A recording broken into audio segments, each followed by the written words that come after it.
তুফান সিনেমাটা করার আগেও আমরা জানতাম না যে তুফানের মতো এত বড় সিনেমার মার্কেট আছে কিনা। তো আমরা দমের এবং তারপরেই জেনেছি যে এত বড় মার্কেট আছে। এই কারণে কিন্তু আজকে দম নিয়ে আমরা সাহস করতে পেরেছি।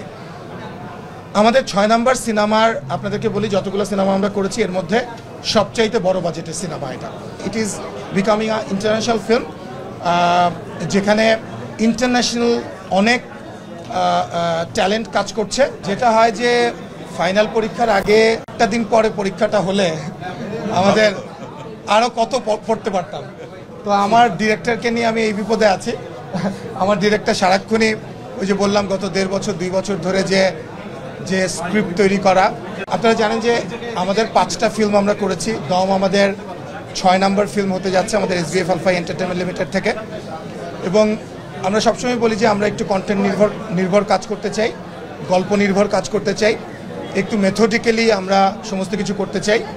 তো আমার কাছে মনে হয় যে এখন পর্যন্ত যতগুলো সিনেমা করেছি এই সিনেমাটায় আমি আসলে সবচাইতে বেশি এনজয় করছি। এটার একটা কারণ হচ্ছে আমরা যে মেথডের কথা বলি, আমরা যেইভাবে একটা গল্প তৈরি হওয়া উচিত, যেভাবে একটা সিনেমা তৈরি হওয়া উচিত এবং সেটার জন্য যে প্রসেস, সেগুলা গত 2 বছর ধরে আমরা এই প্রসেসটার মধ্য দিয়ে যাচ্ছি। এবং আপনারা জানেন আমাদের ডিরেক্টর রেদওয়ান রনি অনেকদিন পর সিনেমা বানাচ্ছে, কিন্তু গত 2 বছর ধরেই উনি এই সিনেমাটার মধ্যে বসবাস করছে।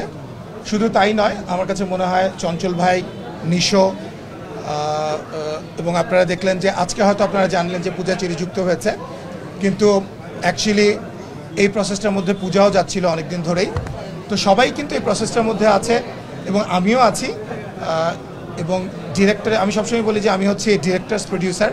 সো আমার ডিরেক্টর যেভাবে বলেছে, ডিরেক্টর যে ভিশনটা দেখছে, যেভাবে করে প্রতিটা জিনিস অনবোর্ডেড হওয়া উচিত, সেইভাবেই আমরা চেষ্টা করছি। তো অবশেষে যেটা বললেন যে ফাইনাল পরীক্ষা, তো রেজাল্ট তো আসলে কী হবে সেটা আমরা জানি না, কিন্তু আপনাদেরকে আমরা এইটুকু জানাতে পারি যে আপনাদের মনে আছে হয়তো যে আমরা যখন তুফান করেছিলাম তখন আসলে আমরা জানতাম না যে তুফানের মতো এত বড় সিনেমা বাংলাদেশে সেটার মার্কেট আছে কিনা, আমরা কিন্তু জানতাম না। সো আমরা অলওয়েজ রিস্ক টেকার, আমরা রিস্ক নিয়েছি এবং উই সাকসিডেড। এবং আপনাদেরকে আমি বলবো যে 5টা সিনেমা করবার পর আজকে 6 নাম্বার যে দম সিনেমাটা, আপনার এই সিনেমাটা সম্পর্কে এটাই বলতে চাই আমি যে এটা একটা গল্প নির্ভর cinema and inspired by a true story. এবং এই ধরনের সিনেমা বাংলাদেশে কখনোই হয়নি।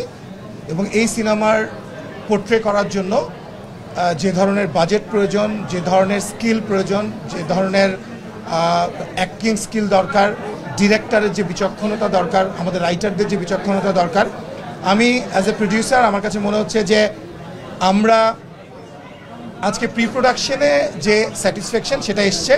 তারপর তো আমাদের শুটিং, তারপর পোস্ট প্রোডাকশন, রিলিজ, সমস্ত কিছু মিলিয়ে সামনে অনেকগুলো পরীক্ষা আছে। বাট আমি আপনাদেরকে একটা তথ্য দিতে চাই, এটা কোনো ধরনের আমাদের জাস্ট প্রেসে বলার জন্য না। আমরা ওই যে বললাম যে তুফান সিনেমাটা করার আগেও আমরা জানতাম না যে তুফানের মতো এত বড় সিনেমার মার্কেট আছে কিনা।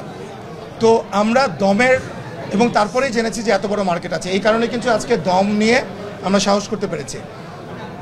আমাদের 6 নাম্বার সিনেমার আপনাদেরকে বলি, যতগুলো সিনেমা আমরা করেছি এর মধ্যে সবচাইতে বড় বাজেটের সিনেমা এটা। It is becoming a international film, যেখানে ইন্টারন্যাশনাল অনেক ট্যালেন্ট কাজ করছে, যেখানে এবং এই সিনেমাটা ইন্টারন্যাশনালি আমরা যে রিলিজ করব, আপনারা সবসময় দেখেছেন যে কোনো একটা সিনেমা এর আগেও যে সিনেমাগুলো আমরা করেছি হয়তো বাঙালি কমিউনিটির মধ্যে শুধু সেটা আমরা ডিস্ট্রিবিউট করার চেষ্টা করেছি।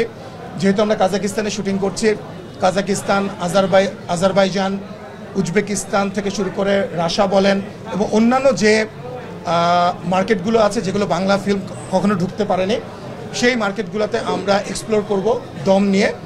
সো সেই জায়গা থেকে আমাদের এখনকার পর্যন্ত সবচাইতে বড় বাজেটের সিনেমা এটা, এবং সবচাইতে সময় নিয়ে এবং আমরা সবচাইতে বেস্ট এফোর্টটা দেওয়ার আমরা চেষ্টা করছি।